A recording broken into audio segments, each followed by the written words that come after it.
Saudara, Anda menyaksikan Breaking News Kompas TV, saya Vidi Batlolone. Rupiah terus melemah, menyentuh level 18.000 terhadap dolar Amerika Serikat. Pelemahan rupiah diduga jadi salah satu pemberat kinerja IHSG.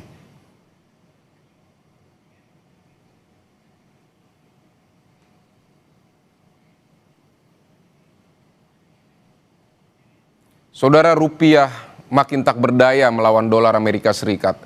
Data dari Google Finance pada Kamis pagi ini, rupiah diperdagangkan di atas level 18.000 per dolar AS untuk pertama kalinya.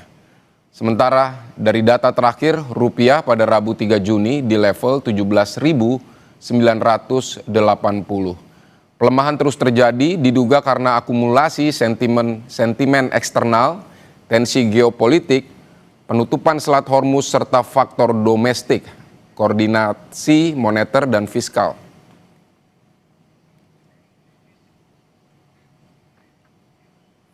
Sementara pantauan nilai tukar rupiah per dolar AS di pasar spot terakhir ditutup di level 17.942, melemah 0,71% atau 127 poin dari hari sebelumnya, yaitu di angka 17.839. Sementara pada 28 hingga 29 Mei, rupiah masih berada di level 17.846 dan 17.881 dan sempat menguat tipis di 1 Juni di angka 17.803 per dolar AS.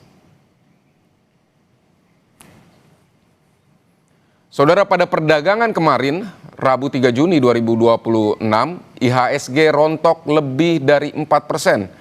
Anjloknya IHSG menyentuh level terlemah selama 5 tahun terakhir.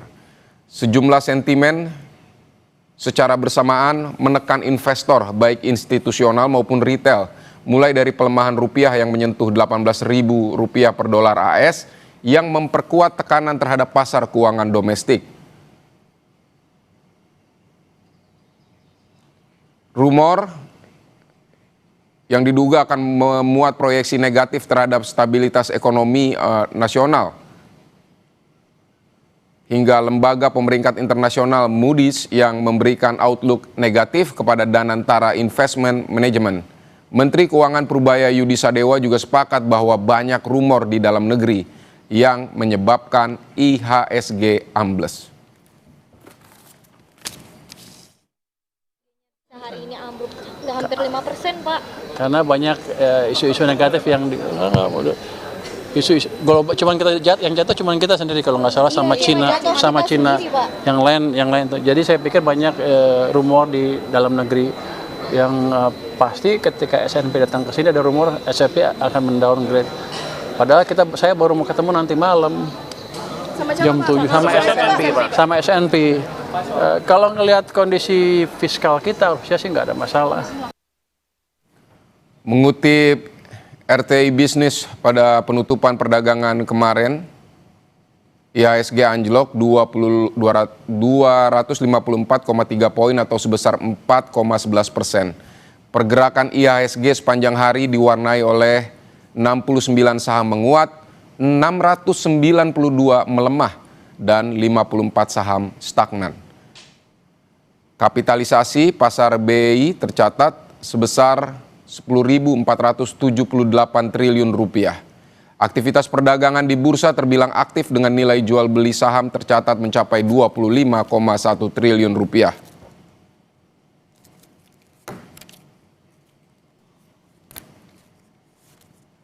Dari sisi sektoral, performa indeks kompak melemah dengan sektor barang baku menjadi penekan utama pelemahan IHSG dengan 9,05%, dilanjutkan dengan sektor energi yang ambles 5,61%.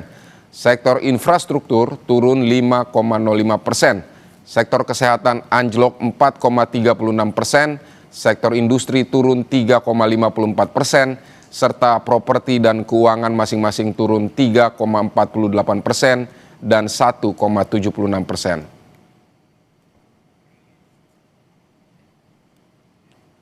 Sementara dalam sehari pada penutupan perdagangan 3 Juni 2026, terpantau asing keluar sebesar 993 miliar rupiah, dan jika ditarik lebih jauh lagi selama sepekan terakhir, aksi jual asing sangat deras keluar dari pasar saham Indonesia sebesar 14,04 triliun rupiah.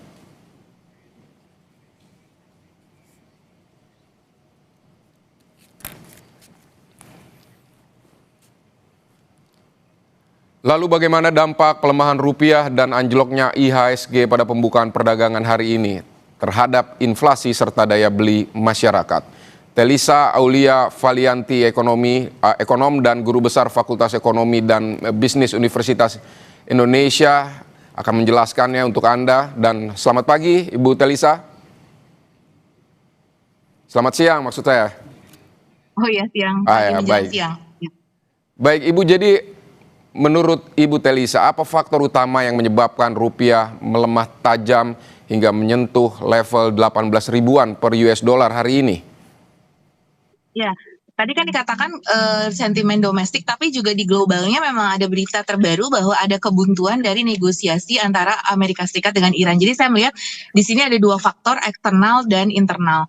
Dari sisi eksternalnya sendiri memang adanya ketidakpastian yang semakin meningkat karena belum jelas akhirnya bagaimana diplomasi antara AS Iran ini yang harapannya tadi bisa segera damai ternyata menemui kebuntuan. Nah itu, dan kemudian terjadi serangan-serangan. Jadi bahwa ekspektasi bahwa ini akan lama itu juga membuat investor menjadi sentimen negatif seperti itu di global. Nah, kemudian di domestik sendiri tadi sudah disampaikan oleh Pak Menteri Keuangan, memang benar sekali bahwa sudah beredar isu-isu bahwa S&P akan menurunkan rating Indonesia gitu, walaupun masih investment grade tapi akan turun satu notch. Nah itu juga yang membuat market lumayan bergejolak, termasuk juga saham. Jadi selain falas juga dari sisi market saham itu juga bergejolak karena ada isu tadi ya terutama.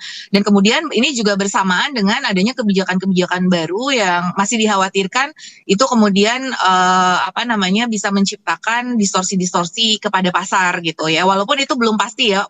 Arah kebijakan pemerintah kan sebetulnya baik, tapi dari market membacanya bahwa ada potensi itu mengganggu mekanisme pasar seperti itu. Jadi itu makanya pasar begitu khawatir.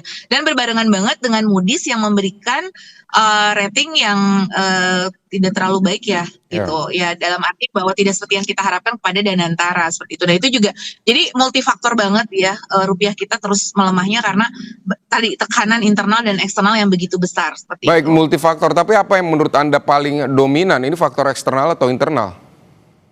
Ya, kalau hari itu soalnya ini ya pas banget bersamaan gitu. Kalau bisa dikatakan mungkin 60% internal, 40% global sih. Jadi relatif balance ya. Negatif sentimen dari domestik yang terkait dengan penurunan rating oleh S&P itu rumor ya, sama itu tadi yang global tuh pas banget tuh kemarin diberitakan bahwa buntu gitu hasil negosiasi antara Iran dengan AS gitu. Jadi bisa dikatakan ya 40-60% lah gitu ya. Untuk kemarin memang lebih banyak domestik sentimennya gitu, karena cuman kan si global sentimennya kan terus ada kan dan cukup dominan juga. Nah tapi ditambah dengan di dalam negerinya sendiri ada rumor-rumor semacam itu, jadi itu semakin menyebabkan adanya outflow yang cukup besar pada hari-hari kemarin itu, sehingga rupiah kita melemah seperti itu. Baik, jadi bagaimana dampak pelemahan rupiah ini menurut Anda terhadap inflasi, impor, terutama energi dan bahan baku, dan daya beli masyarakat? Ya, data inflasi kemarin memang sudah ada kenaikan dari 2,4 ke 3,08 year on year dari BPS kemarin, meskipun itu sebetulnya masih dalam target pemerintah. Nah, cuma inflasi juga kita lihat dari producer price.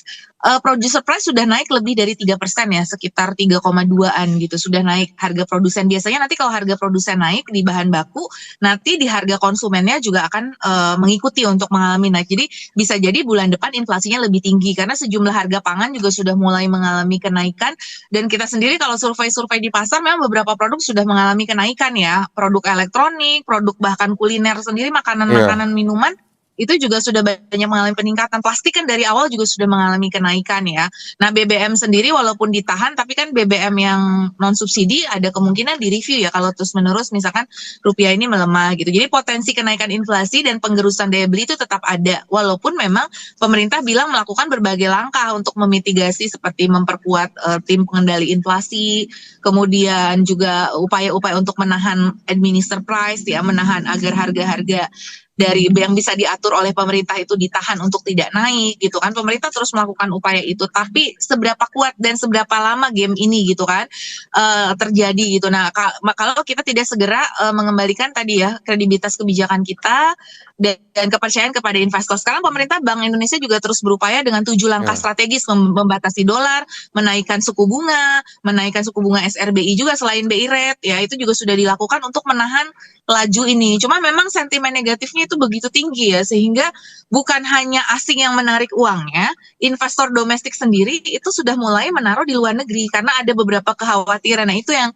kita jaga. Jadi bagaimana kita memberikan kepercayaan baik investor luar maupun domestik agar mereka tidak melakukan penarikan dolarnya seperti itu. Apa yang bisa dilakukan dalam waktu dekat untuk membalikan sentimen seperti ini? Kalau menurut saya, tim ekonomi dari pemerintah ini harus segera menyampaikan langkah-langkah konkret dan juga realistik dari sisi data ekonomi kita. Jadi artinya bahwa sense of crisis harus muncul, bahwa kita kan selalu bilang fundamental bagus. Sebenarnya sudah tahu semua juga bahwa Indonesia itu pertumbuhan ekonominya bagus, tapi tidak cukup dengan itu. Kita harus menarasikan kebijakan bahwa kondisi kita seperti apa, langkah konkretnya seperti apa, dan kita tidak terkesan bahwa seakan-akan ini tidak mempengaruhi kita sama sekali, tapi lebih kepada bahwa narasi kebijakannya tuh oke loh, kita ini banyak guncangan, ada ini, tapi kita akan berupaya untuk melakukan langkah ini. Jadi untuk pertama tuh kita akui dulu ada sense of crisis, bahwa ada sesuatu yang memang terjadi. Jadi kan seakan-akan kita tidak bisa bilang bahwa rupiah ini sama sekali tidak mempengaruhi ekonomi Indonesia. Itu membuat market jadi makin loh, kok Indonesia tidak terlalu peduli ya dengan kursnya, seakan-akan gitu ya dari komunikasi kebijakannya. Jadi perlu perbaikan dari sisi komunikasi kebijakan, terus memperkuat tim ekonomi ya. Tim ekonominya ini antara Menko, Bank Indonesia, terus kemudian Kementerian Keuangan itu untuk solid.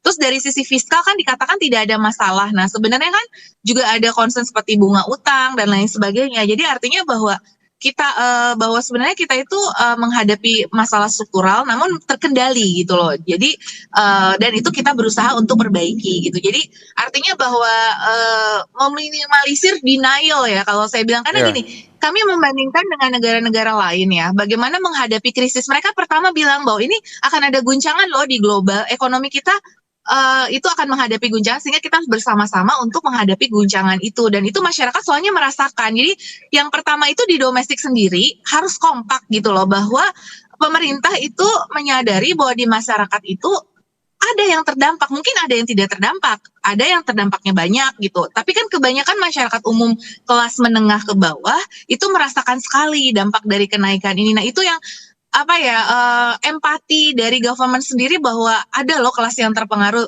Jadi kalau ada pernyataan, ya memang untuk menenangkan, untuk optimisme. Nah, tapi realistisnya harus muncul juga. Jadi balancing antara komunikasi kebijakan yang optimis dengan realistis, itu sih kuncinya. Nanti kalau kita udah sama nih sefrekuensi antara pemerintah dengan masyarakat dan pelaku usaha, itu kita akan lebih memudahkan untuk kita menghadapi ini bersama-sama. Kalau sekarang tuh soalnya belum harmoni nih antara di pemerintah sama masyarakat, karena pemerintah bilang baik-baik saja, di masyarakat bilang enggak baik-baik aja. Nah, itu belum kompak. Nah, gimana caranya supaya ada win-winnya, bahwa oke, kita harus optimis, tetapi tetap kita harus realistis juga bahwa ini ada kondisi yang mempengaruhi loh, sehingga kalau pemerintah mengakui bahwa ini mempengaruhi, sehingga pemerintah akan lebih aware dalam melakukan kebijakan-kebijakannya dan lebih terinformasikan akan melakukan kebijakan apa untuk memitigasi berbagai resiko ini, seperti itu. Jadi itu sih kuncinya di situ dulu, supaya mengembalikan kepercayaan pelaku usaha kita, masyarakat kita ini. Jadi bukan cuma investor, tapi masyarakat pelaku usaha ini harus kita yakinkan bahwa kita tuh bareng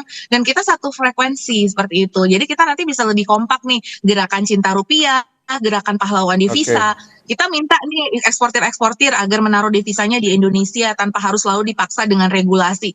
Ini pahlawan devisa kita panggil gitu loh untuk negara, agar negara kita jangan sampai terjadi lagi yang namanya krisis nilai tukar, kan kita tidak ingin ya. Sekarang kan istilahnya masih lampu kuning nih, mumpung dari hijau ke kuning belum ke lampu merah. Nah, kita harus bareng-bareng nih untuk menjaganya. Kita gerakan cinta rupiah, pahlawan devisa gitu, dan kesadaran bersama bahwa ini kita ada sense of crisis, sehingga kita bisa bersama-sama untuk berkolaborasi dengan yang ada gitu. Dan yang bagus-bagus itu tetap kita maintain, fundamental ekonomi yang bagus, pertumbuhan ekonomi, program-program prioritas untuk masyarakat tetap berjalan, seperti itu. Tapi soal komunikasi kan beberapa waktu lalu juga Presiden sudah datang ke DPR dan menyampaikan soal kebijakan-kebijakan ekonomi. Ini menurut Anda seperti apa? Ya, kalau membaca berbagai respon itu ada apresiasi positif tentunya ya untuk bagaimana Indonesia memanfaatkan sumber daya alam. Tapi itu kan lebih ke menengah panjangnya. Nah, jangka pendeknya yang masih belum tergambar. Nah, sedangkan ini kan benar-benar tuh tim jangka pendek gitu loh. Nah, ini makanya punggawa-punggawa ekonomi di bawah pemerintahnya itu harus menunjukkan credibility bahwa kita itu mampu menangani ini. Kita pernah melewati krisis, kita pernah melewati COVID. Nah, bagaimana pengalaman-pengalaman krisis kita untuk kita tuh melakukan kayak COVID dulu deh, gimana kita rasakan. Kita kompak sekali, padahal kita menghadapi musuh yang tidak terlihat. Kita belum tahu banget penyakit COVID itu kayak apa. Kalau rupiah kan sebenarnya Indonesia pernah pengalaman. Kita sudah punya jaring pengaman sistem keuangan, kita sudah punya KSSK sekarang, perbankan juga katanya lebih solid gitu. Nah, itu kan sebenarnya jadi modal kita. Nah, cuman itu untuk meyakinkan ke masyarakat, caranya adalah bahwa kita tidak terlalu denial dalam kondisi sekarang bahwa ada sense of crisis, dan itu masyarakat merasakan. Itu aja sih sebenarnya kayaknya dibutuhkan oleh masyarakat supaya nanti ujungnya itu adalah kepercayaan masyarakat bahwa pemerintah ini mampu menangani, dan kita tuh pada frekuensi yang sama bahwa positioning kita tuh seperti ini. Di sektoral kita bagus, tapi memang di keuangan ada challenge. Nah, sehingga masyarakat tuh harus gimana gitu. Itu yang dibutuhkan guidance ya, dengan kondisi realistis seperti ini. Jadi yang dijual bukan hanya yang sisi positifnya saja, tetapi realistis di lapangannya seperti apa, sehingga nanti kita bisa melakukan langkah bersamanya gitu. Jadi memang dari tim ekonominya perlu lebih mendetailkan gitu, seperti apa sih, dan kemudian di studi lapangan. Jadi banyak mengambil di masyarakat lapangan. Nah, nanti dari lapangan itu kayak semacam belusukan gitu ya di lapangan-lapangan. Oh, ini ternyata tuh harga ini tuh meningkat ya gitu. Jadi nggak hanya data makro yang itu sometimes bisa bias juga gitu. Nah, nanti kalau udah tahu di masyarakat tuh seperti ini kita belusukan, nah nanti langsung kita lakukan langkah-langkah seperti apa gitu, kerjasama dengan Pemda juga dan lain sebagainya. Karena di masyarakat di bawah ini sudah mulai menjerit gitu dengan naiknya. Di warteg aja harga sudah naik ya, meskipun warteg itu mungkin komponen impornya rendah, tapi kita lihat itu mulai naik gitu. Seperti itu. Jadi itu dulu deh, maksudnya kayaknya langkah utama itu adalah mengetahui kondisi di market itu seperti apa, dampak dari pelemahan rupiah, dan saling memahami dari kedua belah sinergi pentahelixnya. Nah, baru nanti kita langkah untuk memitigasinya seperti itu. Baik, Ibu, lalu menurut Anda seberapa besar dampaknya terhadap pertumbuhan ekonomi Indonesia di tahun 2026, mengingatkan pemerintah masih optimis dengan target pertumbuhan di atas 5%? Ya, beberapa lembaga internasional juga masih mempertahankan Indonesia di 5% setidaknya dapat ya. Tapi kan pemerintah malah maunya 5,6 begitu kan, 5,7 gitu. Mungkin bisa ada downgrade sedikit dari efek rupiah ini kalau terus-menerus terjadi, karena kan walau bagaimanapun nanti akan pengaruh ke konsumsi, pengaruh ke investasi, pengaruh ke impor ya, dan ke utang kita dan seterusnya. Nah, tetapi memang kalau dari sisi sektorialnya sendiri kan pemerintah memang menggenjot banget ya untuk ke pertumbuhan gitu. Kalau lebih ke inflasi dan inflasinya sih. Jadi nanti inflasi yang akan menggerus si pertumbuhan itu sedikit gitu, tapi masih manageable gitu kalau kita lihat mungkin ke inflasi. Jadi kuncinya tuh juga bagaimana kita menangani imported inflation akibat kenaikan nilai tukar ini. Nah, kita berharap misalkan perusahaan tidak langsung menaikkan harga, dia mungkin menekan margin dulu apabila dimungkinkan ya pada sektor-sektor tertentu. Ada CSR lah dari perusahaan untuk tidak langsung menaikkan harga kayak gitu. Jadi kolaborasi juga dengan CSR perusahaan, karena di Malaysia juga seperti itu. Ada waktu itu mereka pernah terjadi depresiasi dari ringgitnya itu tidak langsung menaikkan harga gitu, mereka kayak CSR gitu. Nah, dan tapi itu kan dibutuhkan komunikasi yang bagus ya, Bu ya? Iya, jadi kita bersama-sama, jadi pahlawan makro lah, kita minta masyarakat berkontribusi gitu ya untuk kepada makro ini bersama-sama seperti itu. Nah, jadi dan kemudian terutama memitigasi berita-berita hoax yang muncul ini loh, yang kita takutin ini spillover dari news effect yang macam-macam. Tadi aja udah ada yang nanya, Bu, apa saya harus menarik uang di perbankan? Nah, kayak gitu-gitu tuh harus di-manage. Makanya komunikasi kebijakan yang segeranya loh, sense of urgency. Kita misalkan bisa mencontoh, bukannya saya ini ya, karena saya akademisi selalu bikin komparasi gitu. Ada contoh dari, kita sudah baik tapi harus ditingkatkan lagi. Contoh di Singapura ya, PM-nya itu Lawrence Wong itu dia memang menyampaikan bahwa Singapura itu akan menghadapi guncangan, kita harus bersama-sama kayak gitu. Jadi dia akui dulu bahwa ada guncangan ini dan masyarakatnya nanti akan terpengaruh. Jangan kaget nanti kalau ternyata ini meningkat, ternyata nanti hidup lebih susah. Dia bilang seperti itu. Jadi bukan yang kita cerita tuh kayak yang bagus-bagusnya aja gitu, bahwa ada loh realita seperti itu gitu. Nah itu yang ingin diakui oleh masyarakat, terus kemudian nanti supaya kita bisa menyatukan langkah bersama. Yang pasti sih kita yakin Indonesia bisa melalui badai ini karena kita sudah teruji ya untuk melalui berbagai badai, tetapi tadi bedanya itu di komunikasi kebijakannya supaya lebih baik lagi, dan kemudian tadi lebih ada sense of empathy kepada kondisi di masyarakat. Nah nanti kalau sudah muncul sense of empathy, nanti masyarakat pun akan mendukung dari kebijakan-kebijakan pemerintah, dan kebijakan yang diambil pun itu masyarakat yakin gitu dengan pemerintah itu memiliki kemampuan untuk memanage ini. Jadi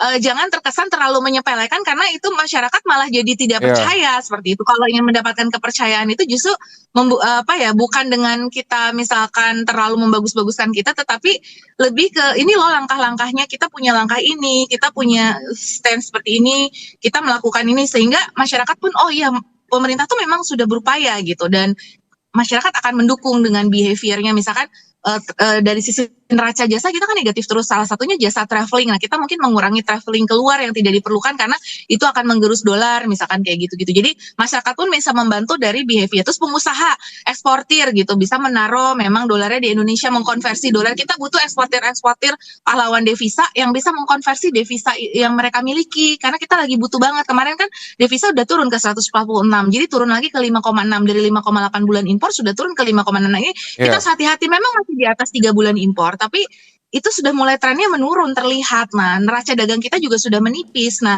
itu capital outflow, neraca jasa kita defisit, primary income kita negatif. Jadi itu harus didorong terus gitu loh untuk devisa kita butuh devisa ini. Kita pariwisata bisa kita tingkatkan. Sekarang kan pariwisata katanya lagi bagus ya. Nah ini momentum ini kita manfaatkan, kita dengan mendorong pariwisata ke Indonesia gitu. Itu kita dorong untuk mendapatkan likuiditas dari devisa tadi. Kemudian kita mengaktifkan local currency ya, local currency kita aktifkan ya, karena sekarang yuan juga akan banyak digunakan sebagai diversifikasi dari dolar seperti itu. Nah itu terus kita galakan juga penggunaan yuan atau non dolar seperti itu. Nah itu bisa sebenarnya langkah-langkahnya. Cuman yang penting tuh sekarang masyarakat juga dimengerti, diempati, dan kemudian kita bersama-sama langkahnya bersama seperti itu. Baik, Bu Telisa, apakah di level 18.000 ini masih dianggap sementara atau sudah mendekati fundamental baru? Seperti apa menurut Anda? Nah, ya kami juga kemarin melakukan research modeling ya terkait dengan fundamental ini. Memang dinyatakan bahwa rupiah sekarang tuh cenderung undervalue. Jadi kita tuh sebetulnya berada di bawah fundamental kita. Sebenarnya dengan growth kita yang seharusnya tinggi itu, seharusnya kita tidak selemah ini. Tapi karena tadi sentimen negatifnya begitu banyak, spekulatif faktor, dan ini ada spekulatif faktor juga saya rasa. Jadi kita juga harus memanage spekulatif faktor itu. Kita harus punya jagoan-jagoan kita nih di global. Kita punya global networks untuk menghadang para spekulan ini juga. Nah itu nanti kita bisa ke fundamental. Nah fundamental barunya saya melihat bahwa fundamental kita ini lama-lama tergerus gitu. Jadi tadinya kan level psikologisnya 16.000 secara fundamental. Jadi apa sih fundamental itu? Maksudnya rupiah secara fundamental, rupiah yang sesuai dengan kondisi ekonomi kita yang sesungguhnya real kita gitu loh. Berapa nilai tukar kita? Nah kalau kita di bawah itu berarti kita under value. Nah tapi si fundamentalnya sendiri sekarang agak ke drift down ya. Jadi si fundamentalnya sendiri karena kita itu fundamentalnya tergerus juga, ada walaupun economic growth tinggi, tetapi karena ada ketimpangan tadi ya, bahwa growth-nya mungkin lebih didukung oleh kelas besar saja, sedangkan menengahnya tergerus gitu. Jadi tidak kuat gitu si growth-nya itu menopangnya. Nah si fundamentalnya tuh tidak ini ya, artinya tidak merata. Nah karena itu dia jadi mendrift down si fundamental rupiahnya. Jadi kalau dikatakan apakah ada yang baru, apakah dia fundamental baru, itu masih perlu kita teliti karena kita tuh sudah turun ya dari 15.000 fundamentalnya ke 16.000. Nah kita menemukan equilibrium baru, tapi kita berharap equilibrium kita kan kalau Pak Purbaya bilang harapannya bisa kembali ke 15.000 fundamental kita sebelumnya. Nah itu bisa dilakukan. Kita memperbaiki terms of trade kita, memperbaiki money growth, memperbaiki interest rate differential, memperbaiki productivity kalau dari modeling yang namanya behavioral equilibrium atau fundamental equilibrium exchange rate model. Jadi itu ada beberapa hal yang harus kita perbaiki kalau mau kembali ke fundamental yang lebih baik di 15.000 seperti itu. Baik, ekonom dan guru besar Fakultas Ekonomi dan Bisnis Universitas Indonesia, Telisa Aulia Valianti, terima kasih sudah berbagi pandangan di Breaking News Kompas TV kali ini. Selamat beraktivitas kembali, Bu Telisa. Ya, terima kasih.